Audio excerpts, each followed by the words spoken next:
suspense. And the producer of radio's outstanding theater of thrills, the master of mystery and adventure, William N. Robeson. During its long and distinguished career on the air, suspense has never taken an editorial stand until now. Now we state unequivocally that this program is against murder. Oh, we play around with the more titillating and entertaining aspects of murder from time to time, but fundamentally, we're against it, as a personal, national, or international policy. Only those in favor of murder will find anything objectionable or controversial in the next half hour. The story you're about to hear is but a tiny word of protest. Perhaps it is too little, but please God, let it not be too late. Listen then, as Everett Sloane stars in The Voice of Company A, which begins in just a moment. And now, The Voice of Company A, starring Everett Sloane. A tale well calculated to keep you in suspense. I sat in my lab at Cape Canaveral near the giant missile that would launch our transmitter. I looked at the powerful sending set, knowing that soon we'd toss it into space to scream crazily year after year at a crazy world. We tried to keep the lab quiet, isolated, but in the last few days, the tension of the mess outside had somehow trickled in. I was bushed. Doctor? Yes, Colonel? I think it's coming. Here, read this. Top priority from defense to me. From the Secretary of Defense to Commander Operation Screamer. International situation deteriorating. Commence countdown 0500 Zulu. Midnight our time? That's right. Is your section ready? Yes, we're ready. Here's the little monster. I just loaded the tape. You want to hear it? Yes.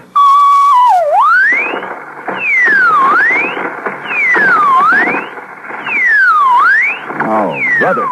Yes, when we get all 6 of these in orbit, you might as well throw away your radio and TV. This is all you'll hear. But this is what we wanted. Turn it off. Okay. Well, I guess we can do without the soap operas if it jams their military frequencies. The soap operas will lose their audience anyway when the ballistic missiles hit. You know, this thing will probably survive us, Colonel. You ever think of that? Screaming away up there when there's nobody left to hear it? It's kind of funny in a way. George, you're tired. Were you in London, Colonel, in World War II? No, Burma. Why? I was in London when the V-2s first hit. 2nd Louis, Company A, 16th Infantry. I was on a 72-hour pass with some of my guys. We thought the V-2s were the last word, Colonel. A regular bomb you could hear coming. You had somebody to be sore at that last few seconds. Some pilot risked his tail to drop it anyway. Somebody up there hated you. At least you knew that. It wasn't humane, but at least it was human. But a V-2, Colonel, it goes so fast you don't hear it. And there's nobody to hate except some guy sitting at a control panel a couple 100 miles away. And now we've got ICBMs, 5,000 miles through space. Oh, yes. We've come a long way. A long way. Yes. Well, I'll report that we're ready. The colonel looked at me strangely as he left. I knew he thought I was cracking. And maybe he was right. Almost hating to do it, I flicked on the radio, knowing what I'd hear. Military classes under the age of 50 were called to the colors in France today. Germany has mobilized the reserve components of the new Wehrmacht. Ambassador Lippincott arrived this afternoon at Washington National Airport and said that he saw no hope of averting war. ICBM. I turned it off. Once I thought it could never happen again. Lying in the broken plaster and spilled beer in a London pub with the sergeant's body pinning me down and Pinky yelling for his mother and Botchner groaning in a corner, I knew it couldn't. But it was happening again, and there seemed to be nothing I or anybody else could do to stop it. I turned to the transmitter to unplug it from the test console. That's when I saw him looking at the set. Hey, how did you get... Who are you? Hello, Lieutenant. Or it's Doctor now, ain't it? Botchner. Is it Botchner? Yeah, Lieutenant. It's me, sad sack Botchner. But you were killed. You got killed in that pub. Well, in a manner of speaking. No, I must be cracking up. No, Lieutenant, relax. I got a message for you was all. Me and Pinky and the Sarge and Pete, we drew cards to see who'd come back. I won. But I don't... So you're gonna toss this thing into space. Yes. And it's got like a tape that plays over and over, fouls up the radios all over the world. Yes, except our military frequencies. Now, ain't that clever?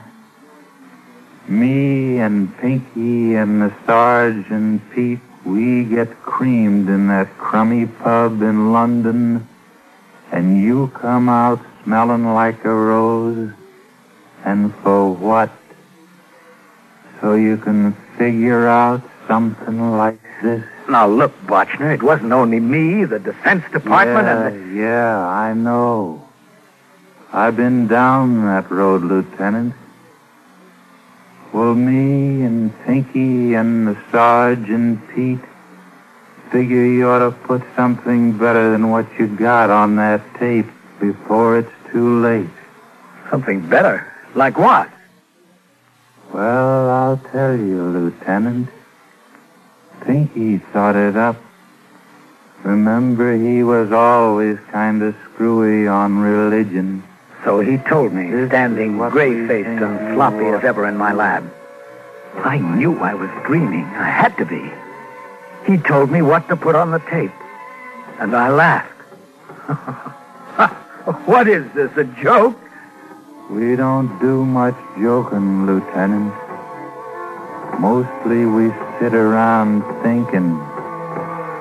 10 million guys in different uniforms, thinking of the dames we didn't get to meet, and the summer evenings we didn't get to smell, and the kids we never got to have. Well, you better do what we say, Lieutenant, because tough as it is at times, it's better here than it is there. We know, Lieutenant. We know.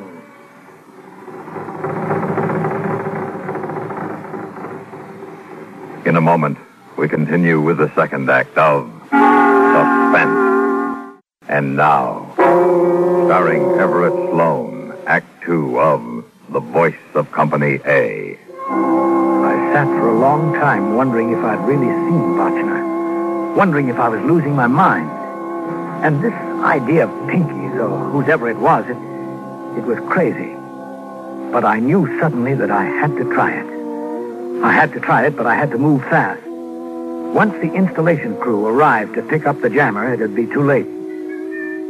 There were almost 100 technicians working in my section. Like any group of Americans, they came from every background. Some, like von Terhoff, were newly naturalized citizens. I buzzed my secretary on the intercom. Yes, Doctor. Get von Terhoff up here right away, Carolyn. And, Pierre Duval, he speaks French, doesn't he? Yes. And that new technician, Barbara Chang, does she speak Chinese? Yes, I think so. Why? Send her up. Who speaks Russian? Russian? Why, I don't know. Poznansky. A lot of Poles know Russian. Send him in, too. And, Carolyn. Yes, Doctor. I want to see them one at a time. It was easy with Duval and Poznansky. They accepted my story without a question. But von Terhoff looked at me strangely. I did not know you were a religious man here, Doctor. You say that this is for your minister? Yes, it's just an idea he had for next Sunday's sermon, Von. If you'll just speak into the mic. Well, it seems to me a strange time to... Well, it'll only take a minute. All right. Ready? Ready. Du sollst dich töten. The pretty Chinese microwave expert was so enthusiastic, I hated myself when I lied to her. I hadn't been to church since World War II. He couldn't matter to his congregation, Doctor, but A native Chinese wouldn't understand the religious significance. Well, why not? Well, Confucius put it another way. Well, recite that then. Wun hui jogi sigogin yeloi wayi go dagauni dasi guago gini. When she left, I held the mic in my hand for a long while. Finally, feeling strangely humble, I recorded the English version myself. When I was through, I spliced the tape into a loop like the jamming tape so that it would repeat over and over. Over and over, year after year. I took the jamming tape out of the transmitter and started to put in my new one. Was I crazy? Then I remembered the twisted bodies in the London pub, and Pinky and the Sergeant Pete, and of course, Sad Sack Botchner. They seemed suddenly very close. I finished. The installation crew arrived and took the transmitter away, and soon it was midnight and the countdown began. 30 minutes. Authorized personnel. My launching station was in the blockhouse, but if I got there too soon, I'd have to ground test the screamer and the colonel would learn what was on the tape. And if I didn't get there at all, they might not launch. So I waited and waited, watching through the lab window while the last man left the missile gleaming in the Florida moonlight. It was the longest half hour in my life. T-minus 3 minutes, 30 seconds. They were looking for me now. It was time to go. Running across the sand, I looked up at the missile. There, high in the nose, rode the sphere that carried the jammer. T-minus 2 minutes. Condition red. Had I cut it too close? Clear the launch. As I reached the concrete blockhouse, the missile seemed to be straining at an invisible leash. Vapor from its liquid oxygen was curling about its base. T-minus 1 minute. Hey! 59. Hey, let me in! It's Dr. Green! 56. I looked again at the huge rocket. I could hear the pumps beginning to deliver fuel to the nozzle. In less than a minute, 250,000 pounds of fiery thrust would blast the area, and I'd shrivel like an ant on a hot coal. Hey! Hey! 41. Dr. Griggs, holy cow, now get in here! 38. 37. Where's the colonel? Right here. Where have you been? This thing hasn't been ground tested. Well, it isn't necessary. It'll transmit. Countdown procedure says do it, we'll do it. Now move, Doctor. But I checked it on the console. I tell you, it'll transmit. I want to hear that signal. It'll work, I tell you. Oh, help me, Doctor. If you don't get going, I'll stop the launch. Now tune it in. 19. I had to do it. 17. As slowly as I could, I twisted the knobs on the test receiver. 13, 12, 11, 10, 9, 8, What's that? What's going on? The colonel lunged for the panic button that would stop the launch. I grabbed his arm. You let me go. Hold that bird. Corporal, put this man under arrest.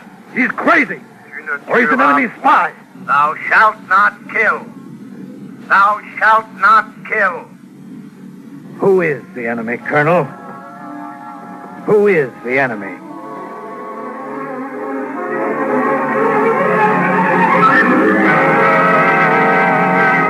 In a moment, we continue with the third act of Suspense.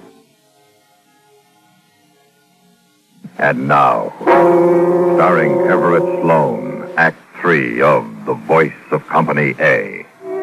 They treated me all right in the detention cell at Cape Canaveral. They gave me a radio, the morning papers, all the coffee I could drink. They sent for a psychiatrist to see if I was crazy. 2 men from the FBI questioned me to see if I was a spy. Then I was alone until the guard brought in breakfast.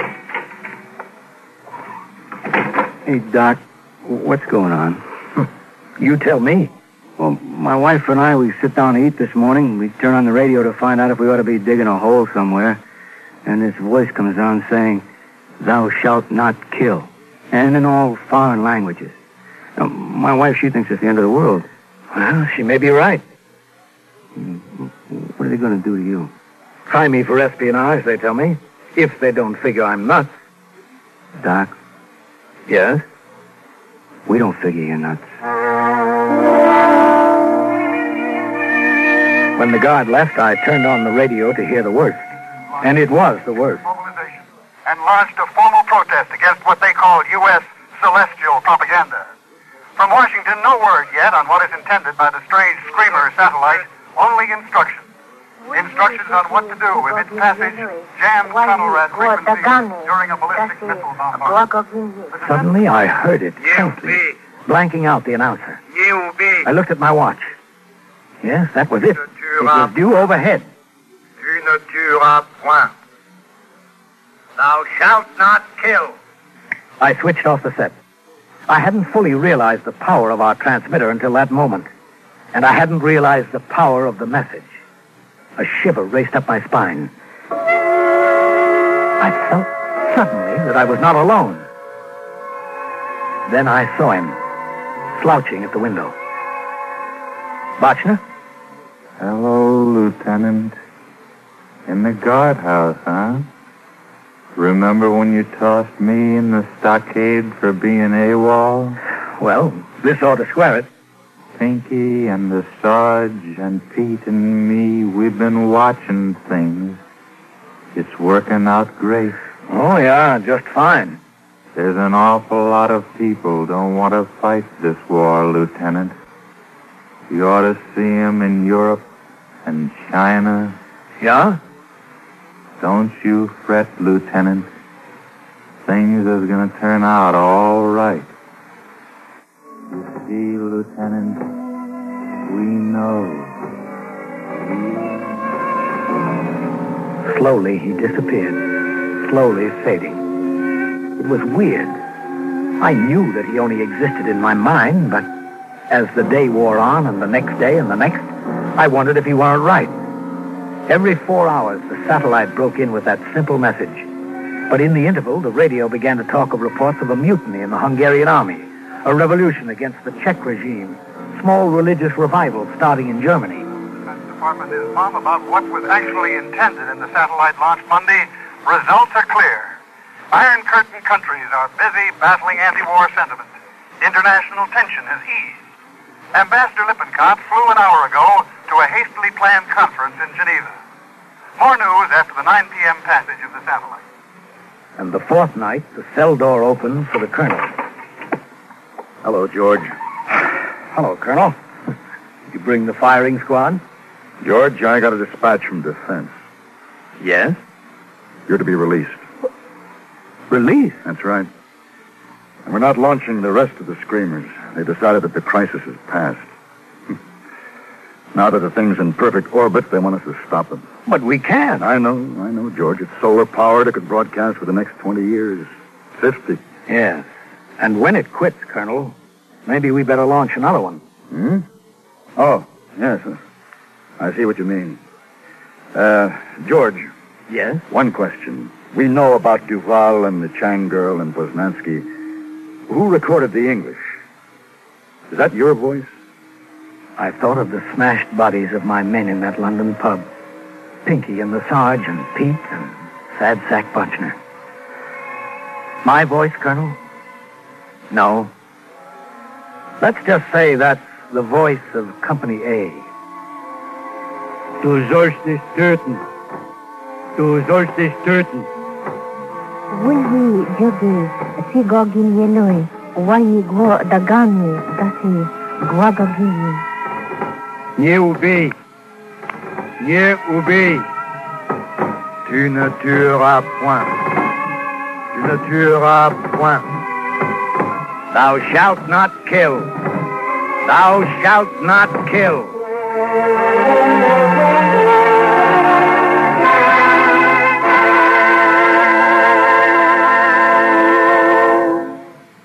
Suspense, in which Everett Sloan starred in William N. Robeson's production of The Voice of Company A by Michael Frost. In just a moment, the names of the supporting players and a word about next week's story of suspense. Supporting Everett Sloan in The Voice of Company A were Lillian Bayef, John Daner, Barney Phillips, Jack Crucian, and Sam Pierce. Listen. Listen again next week when we return with The Diary of Sophronia Winters, starring Mercedes McCambridge. Another tale well calculated to keep you in suspense.